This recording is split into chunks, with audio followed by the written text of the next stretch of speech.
Morning students. आज अपन optics का next lecture करेंगे। इससे पहले अपन पढ़ चुके हैं न्यूटन वल्ले, और न्यूटन वल्ले में अपन पढ़ चुके हैं कि परावर्तित जो प्रकाश किरणें हैं उसमें न्यूटन वल्ले किस प्रकार से बनती हैं, और पारगमित प्रकाश किरणों के अंदर न्यूटन वल्ले किस प्रकार से बनती हैं। उसके बाद में अपन ने एक टॉपिक किया था कि न्यूटन वल्ले की सहायता से प्रकाश की जो न्यूटन वल्ले जो प्रयोग है उसकी सहायता से प्रकाश की तरंग दैर्घ्य ज्ञात करना, यानी determination of wavelength of by Newton ring experiment, जो काफ़ी इंपॉर्टेंट था। उसके बाद में अपन डिस्कस करेंगे कि व्यतिकरण को मापने वाली जो युक्ति है, भाई अपन क्या पढ़ते हैं फिजिक्स में कि दो या दो से अधिक प्रकाश किरणें किसी एक बिंदु पर अध्यारोपित होती हैं तो वहां व्यतिकरण की घटना उत्पन्न होती है। तो व्यतिकरण की घटना को मेजर करने वाली जो डिवाइस होती है, यानी व्यतिकरण की घटना को मापने वाली युक्ति, जिसकी सहायता से अपन ये बोल सकते हैं कि व्यतिकरण की जो घटना है उसको जिस भी युक्ति की सहायता से अपन देखते हैं उसको अपन बोलते हैं व्यतिकरण मापी। यानी अपन ये बोल सकते हैं कि व्यतिकरण को मापने वाली एक युक्ति जिसे व्यतिकरण मापी अपन बोलते हैं इंटरफेरोमीटर। तो अपने सिलेबस के अंदर वैसे तो व्यतिकरण मापी कई हैं, अपने सिलेबस के अंदर दो व्यतिकरण मापी हैं जो काफी इंपॉर्टेंट हैं। एक है माइकलसन व्यतिकरण मापी, जिसको अपन मैकेनिक्स में पढ़ चुके हैं, और दूसरी है फेब्री-पेरो व्यतिकरण मापी। दोनों में से बड़ा क्वेश्चन आता है, दोनों का सिद्धांत क्या है, कंस्ट्रक्शन कैसे है, और कार्य विधि वर्किंग क्या है, इनकी मैथमेटिकल कैलकुलेशन क्या है। तो काफी लंबी प्रोसेस है, तो इसको अपन 2 या 3 पार्ट्स के अंदर अपन इसको डिस्कस करेंगे। तो आज अपन डिस्कस करते हैं माइकलसन व्यतिकरण मापी।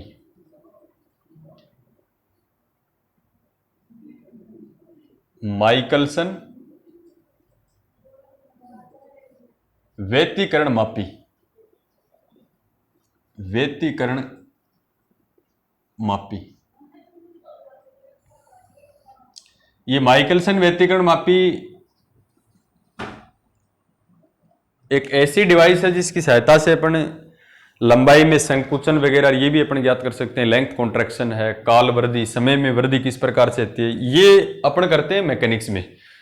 अपना यहां इंपॉर्टेंट टाइम क्या है कि ऑप्टिक्स में जो व्यतिकरण की घटना जो अपने को मिलती है उस व्यतिकरण की घटना को मेजर किया जाता है माइकलसन व्यतिकरण मापी के द्वारा। तो माइकलसन व्यतिकरण मापी को अपन बोलते हैं माइकलसन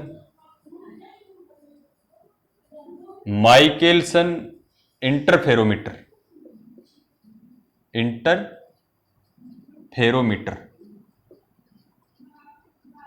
तो ध्यान यही रखना आपको कि व्यतिकरण की घटना को मापने वाली जो युक्ति है उसको माइकलसन व्यतिकरण मापी अपन बोलते हैं।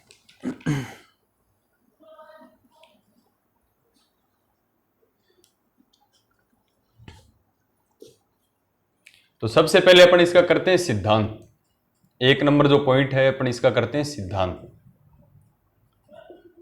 माइकलसन जो व्यतिकरण मापी है इसका सिद्धांत क्या होता है, देखो प्रिंसिपल।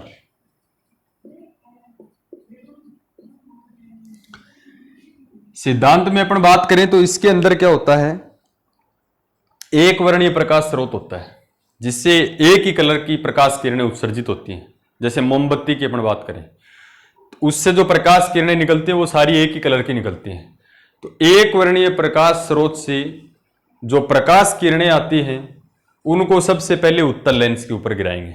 उत्तल लेंस का एक फायदा क्या है कि उस पर आने वाली प्रकाश जो किरणें हैं वो किधर से भी आए, लेकिन अपवर्तन के बाद वो क्या कर देता है, सभी प्रकाश किरणों को पैरेलल कर देता है, मुख्य अक्ष के समांतर कर देता है। उन समांतर प्रकाश किरणों को, यानी आप ये बोल सकते हो कि यहां उत्तल लेंस का अपन डिस्कस न करें तो भी सीधा लिख सकते हैं कि एक वर्णीय जो प्रकाश स्रोत है, मोनोक्रोमेटिक जो लाइट सोर्स है, उससे आने वाली प्रकाश की किरणें कोई भी समतल कांच की प्लेट के ऊपर गिरेंगी, और समतल कांच की प्लेट है वो 45 डिग्री कोण के ऊपर झुकी होनी चाहिए। न्यूटन वल्ले के अंदर भी अपन ने देखा था कि परावर्तित प्रकाश किरणों, एक वर्णीय प्रकाश स्रोत से आने वाली जो प्रकाश की किरणें थी सबसे पहले 45 डिग्री कोण के ऊपर झुकी किसी समतल कांच की प्लेट के ऊपर अपन ने गिराया था। तो इसमें भी क्या होता है, एक वर्णीय प्रकाश स्रोत से आने वाली प्रकाश किरणों को 45 डिग्री कोण के ऊपर गिराएंगे। इसके अंदर क्या होता है कि उन प्रकाश किरणों में कुछ तो क्या हो जाएंगी, परावर्तित, और बाकी की क्या हो जाएंगी, अपवर्तित। तो यहां पर एक वर्णीय प्रकाश स्रोत से आने वाली जो प्रकाश की किरण है वो दो पार्ट में डिवाइड हो जाएगी। एक तो हो जाएगी परावर्तन और शेष भाग क्या हो जाएगा, उसका अपवर्तन हो जाएगा। फिर उन दोनों को अपन कोई भी, जैसे ये यहां परावर्तन हो गया इस साइड में और ये बीचों बीच निकल गई, इसको पारगमन बोल सकते हो, ये मान लो अपवर्तन हो गया। तो ये लंबवत गति करेंगी, लंबवत गति करेंगी तो ये परावर्तित प्रकाश किरण है, ये अपवर्तित प्रकाश किरण है। इनके लंबवत दर्पण लगे रहते हैं, यहां एक दर्पण लगा रहेगा और यहां एक दर्पण लगा रहेगा। तो अपन ये बोल सकते हैं कि परावर्तित और अपवर्तित जो प्रकाश किरणें हैं उनके लंबवत दर्पण लगे रहते हैं, और दर्पण लगे तो आपको पता है कि दर्पण से प्रकाश का परावर्तन हो सकता है, अपवर्तन नहीं हो सकता, यानी बीचों बीच नहीं निकल सकती प्रकाश किरण। तो इन दर्पणों से टकरा के ये प्रकाश की किरण इस साइड में आएगी, ये प्रकाश की किरण इस साइड में आएगी, तो फिर यहां पर परावर्तन होगा। तो दर्पण से परावर्तन के बाद में जब दोनों प्रकाश किरणें किसी एक ही पॉइंट के ऊपर मिलेंगी तब व्यतिकरण की घटना प्राप्त होती है। तो सिद्धांत में आपको ध्यान रखना है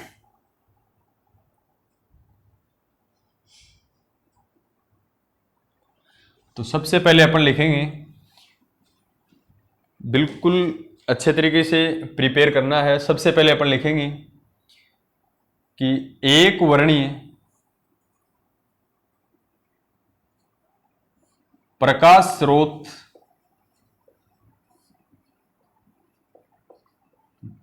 बहुत अच्छा एक्सपेरिमेंट है, फिर भी कोई प्रॉब्लम है तो आप डिस्कस कर सकते हो। एक वर्णीय प्रकाश स्रोत से आने वाली, डायग्राम से और भी अच्छे समझ में आ जाएगा, आने वाली समांतर प्रकाश किरणों को, समांतर कैसे होंगी, वो एक वर्णीय से समांतर नहीं होंगी। एक वर्णीय प्रकाश स्रोत से तो प्रकाश किरणें निकलेंगी, उनको समांतर करेगा कौन, उत्तल लेंस। तो समांतर प्रकाश किरणों को अपन क्या करेंगे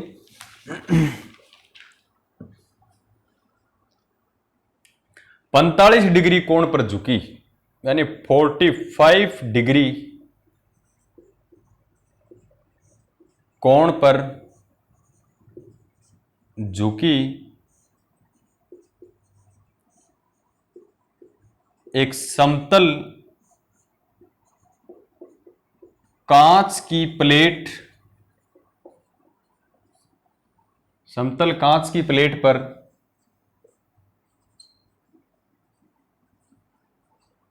आपतित कराकर,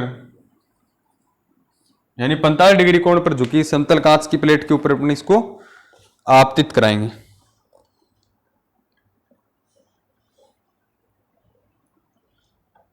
पैंतालीस डिग्री कोण पर झुकी एक समतल कांच की प्लेट पर आपतित कराकर परावर्तन तथा अपवर्तन में विभाजित करते हैं। अपवर्तन में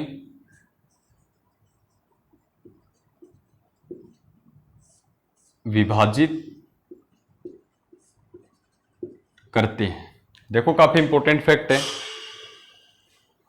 एक वर्णीय प्रकाश स्रोत से आने वाली प्रकाश, समांतर प्रकाश किरणों को 45 डिग्री कोण पर झुकी एक समतल कांच की प्लेट पर आपतित कराकर अपन क्या करते हैं, परावर्तन और अपवर्तन में विभाजित करते हैं। जैसे 45 डिग्री कोण पर झुकी प्रकाश की किरण है, ये समतल कांच की प्लेट है, तो इसके ऊपर कोई प्रकाश की किरण आएगी तो अपन 45 डिग्री कोण पर झुकी जो प्लेट है, अपना एम क्या है कि इसका कुछ भाग परावर्तन कराएंगे और शेष भाग अपवर्तन कराएंगे।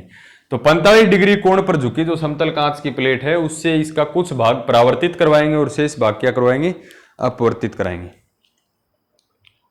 फिर ये दोनों प्रकाश किरणें कौन कौन सी, परावर्तन वाली और अपवर्तन वाली, किसके ऊपर गिरेंगी, दर्पण के ऊपर। ये दोनों प्रकाश किरणें, ये दोनों प्रकाश किरणें लंबवत गति करती है।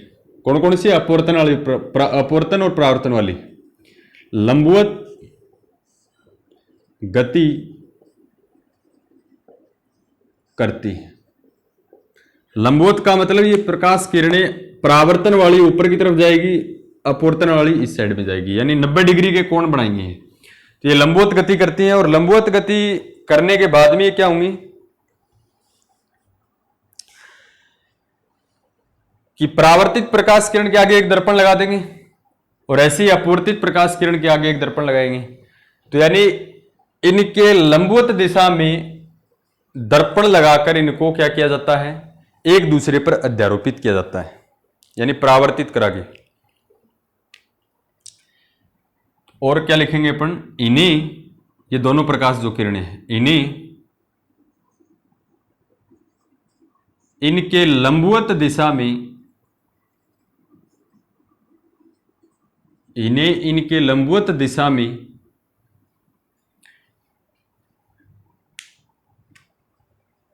स्थित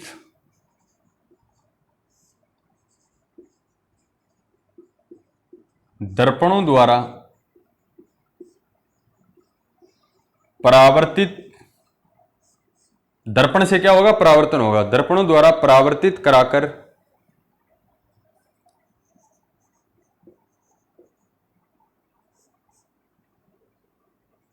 अध्यारोपित करते हैं एक दूसरे पर, अध्यारोपित करते हैं। तो रटना नहीं है आप लोगों को, डायग्राम से अच्छे से और भी समझ में आ जाएगा।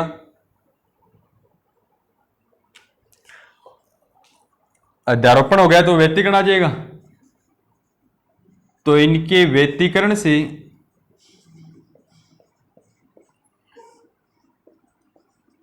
क्या प्राप्त होंगी? फ्रिंजें। अपन पढ़ चुके हैं कि व्यतिकरण की घटना में फ्रिंजें दिखती है। जिसमें यंग का जो डबल स्लिट एक्सपेरिमेंट था उसमें समतल फ्रिंजें दिखी थी, न्यूटन वलय के अंदर अपने को वलयाकार फ्रिंजें दिखी थी। इनके व्यतिकरण से प्राप्त फ्रिंजों को दूरदर्शी यानी टेलीस्कोप की सहायता से देखा जाता है। को दूरदर्शी की सहायता से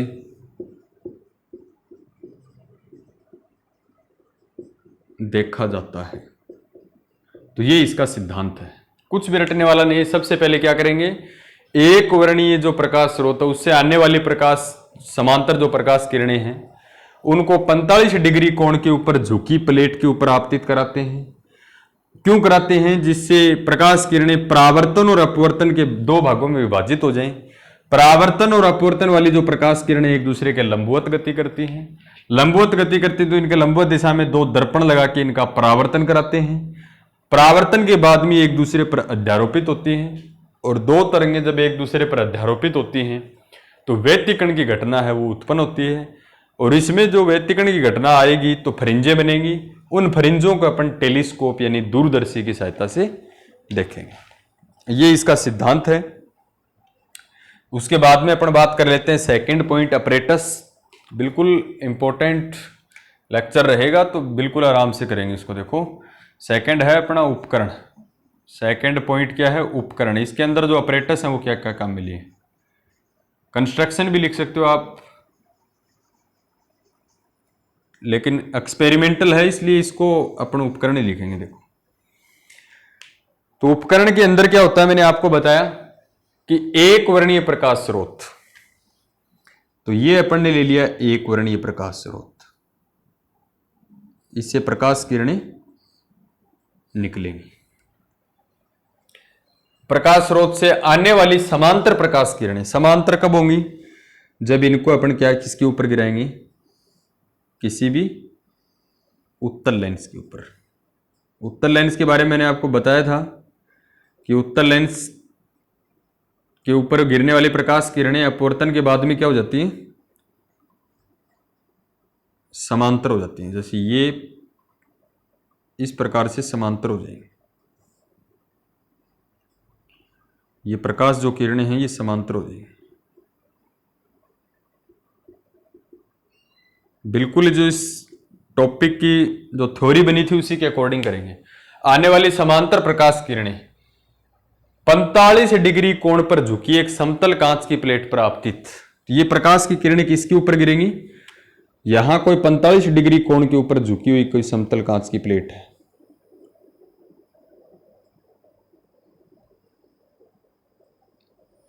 इसके ऊपर ये गिरेंगी। फिर इनका क्या होगा? अपवर्तन होगा और परावर्तन होगा। एक ही प्रकाश की किरण की बात कर लेता हूं मैं, अच्छे से समझ में आएगा। ऐसे तो कई प्रकाश की किरणें हैं, एक प्रकाश की किरण की बात करो आप। देखो तो इसका कुछ भाग क्या होगा? इस प्लेट के ऊपर गिरेगा तो इसका कुछ भाग तो क्या होगा? परावर्तन। इसका कुछ भाग तो क्या होगा? परावर्तित होगा, ऊपर की तरफ चला जाएगा। और इसका कुछ भाग जो है वो क्या होगा? अपवर्तित होगा।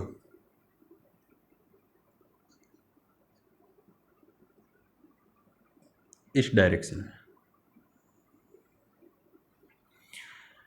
क्या किया आपने? आपतित करा, यानी 45 डिग्री कोण पर झुकी एक समतल कांच की प्लेट पर आपतित कराकर परावर्तन और अपवर्तन में विभाजित करते हैं। ये परावर्तित प्रकाश किरण और ये अपवर्तित प्रकाश किरण, ये दोनों प्रकाश किरणें लंबवत गति करती हैं।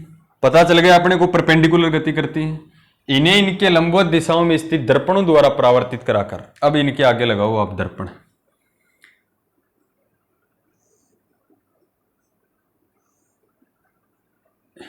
इनके अपन ने लगा दिया दर्पण।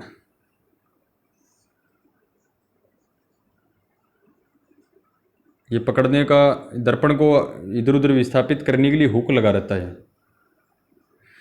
और इसके आगे भी क्या लगाइए? एक दर्पण लगाइए। दर्पण के एक साइड में पॉलिश होती है, देखो।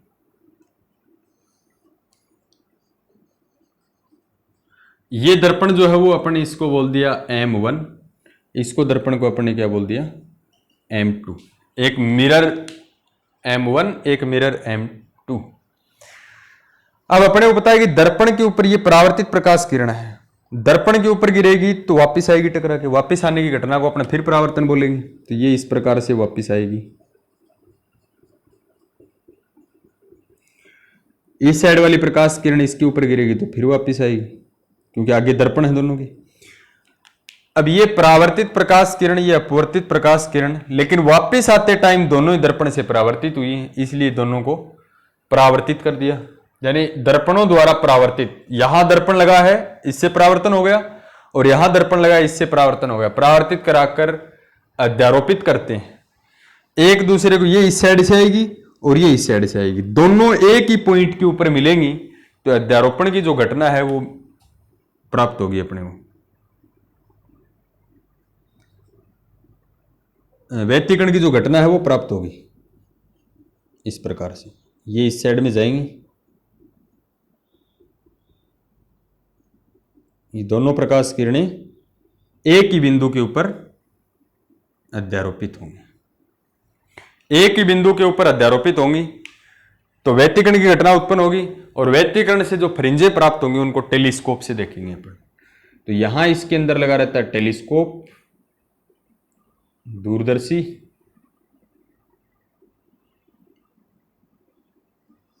ये टेलीस्कोप है,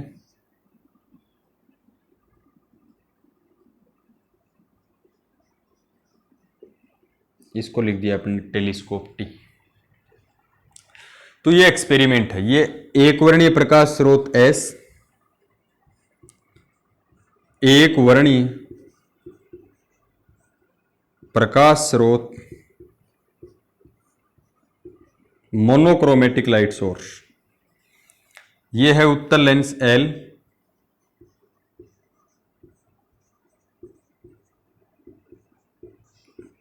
ये है प्लेट P, ये टेलीस्कोप हो गया यानी दूरदर्शी,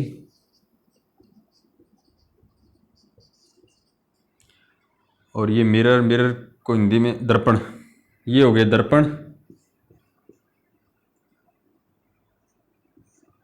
ये भी दर्पण। अब अपने को इसका उपकरण यानी बनावट के बारे में लिखना है। तो अपन इसकी थ्योरी क्या लिखेंगे, देखो इसमें मैं आपको एक और बता देता हूं कि ये प्लेट जो है वो 45 डिग्री कोण के ऊपर झुकी हुई प्लेट पी, इसके पैरेलल और सेम ही कांच की एक दूसरी प्लेट और लगा दीजिए। इस इसको बोलते हैं प्रतीककारी प्लेट। ये जो प्लेट होती है वो प्रतीककारी, इस प्लेट की वजह से ये जो टॉपिक है वो काफी इंपॉर्टेंट हो जाता है, प्रतीककारी प्लेट। इसको इंग्लिश बोलते हैं कंपनसेटिंग प्लेट। इसका डिस्कस अपन बाद में करेंगे। तो इस उपकरण में आपको क्या लिखना है मैं बता देता हूं आपको क्यों लगाने की इसको जरूरत पड़ी, इसका काफी अच्छा डिस्कस है, नेक्स्ट लेक्चर में अपन उसका करेंगे। तो आज अपन इसका माइकलसन व्यतिकरण मापी का केवल सिद्धांत में क्या लिखना है, एक वर्णीय प्रकाश स्रोत से आने वाली प्रकाश की किरणें 45 डिग्री कोण पर झुकी एक समतल कांच की प्लेट पर आपतित करा के परावर्तन और अपवर्तन विभाजित करोगे। अपवर्तन और परावर्तन प्रकाश किरणें लंबवत गति करेंगी, लंबवत इनकी दिशाओं में स्थित दर्पणों द्वारा फिर परावर्तन करेंगी और परावर्तन से ये अध्यारोपित करवाएंगे और अध्यारोपण से फ्रिंजें प्राप्त होंगी जिनको टेलीस्कोप की सहायता से अपन देखेंगे। ये माइकलसन व्यतिकरण मापी का सिद्धांत है। उपकरण में अपने को क्या लिखना है कि S एक वर्णीय प्रकाश स्रोत तथा L एक उत्तल लेंस है। माना S एक वर्णीय प्रकाश स्रोत तथा L उत्तल लेंस है। तो let us consider S is a monochromatic light source and L is convex lens. फिर अपन क्या लिखेंगे कि 45 डिग्री कोण पर झुकी हुई एक समतल कांच की प्लेट P है और इसके समांतर समान पदार्थ की एक अन्य प्लेट C है जिसे प्रतीककारी प्लेट कहते हैं। इसके बारे में अलग से डिस्कस करेंगे, तो एक बार इतनी थ्योरी लिखनी है आपको। समांतर प्रकाश किरणें प्लेट P के ऊपर गिरती हैं तो परावर्तन तथा अपवर्तन किरणों में विभाजित हो जाती है। ये लंबवत गति करती हैं, इनको दर्पण M1 व M2 पर आपतित करवाया जाता है। दर्पण M1 तथा M2 से इन प्रकाश किरणों का परावर्तन होता है। परावर्तन के पश्चात ये दोनों एक ही बिंदु पर अध्यारोपित होते हैं जिससे व्यतिकरण की घटना प्राप्त होती है। इतना कुछ आपको लिखना है, यानी इस डायग्राम के अंदर जो जो अपने को दिख रहा है उसको आपको उपकरण में लिखना है। उपकरण में आपको पता है अपरेटस में आप इसके अंदर डायग्राम होता है, तो डायग्राम को देख देख के आप थ्योरी लिख सकते हो। कुछ नहीं है, ऐसे एक वर्णीय प्रकाश स्रोत है, L उत्तल लेंस है, 45 डिग्री कोण पर झुकी एक कांच की प्लेट P है और इस पर आने वाली प्रकाश की किरणें परावर्तन तथा अपवर्तन होता है। परावर्तन और अपवर्तन प्रकाश किरणों को दर्पण M1 और M2 पर गिराया जाता है और M1 और M2 से इनका परावर्तन होता है। परावर्तन के बाद में ये एक बिंदु पर अध्यारोपित होते हैं जिससे व्यतिकरण घटना प्राप्त होती है। इसके बाद में अपन इसका नेक्स्ट करेंगे, इसकी कार्य विधि यानी वर्किंग है, इसमें फ्रिंजें हैं वो किस प्रकार से बनती है उसके बारे में अपन डिस्कस करेंगे। एक इंपॉर्टेंट जो पॉइंट है प्रतीककारी प्लेट, इसमें अपने से ये पूछा जा चुका है कि माइकलसन व्यतिकरण मापी में प्रतीककारी प्लेट का मुख्य कार्य क्या होता है। प्रतीककारी प्लेट का जो कार्य है ये अपन अलग से करेंगे। प्रतीककारी प्लेट को बोलते हैं कंपनसेटिंग प्लेट, इसलिए इस प्लेट को C से रिप्रेजेंट करते हैं। तो इसके बारे में अपन डिस्कस करेंगे। तो एक बार तो आपको इतने लिखना है माइकलसन व्यतिकरण मापी का सिद्धांत और उसको डायग्राम को देख के आपको इसके उपकरण के बारे में लिखना है, उसके बाद में अपन डिस्कस करेंगे।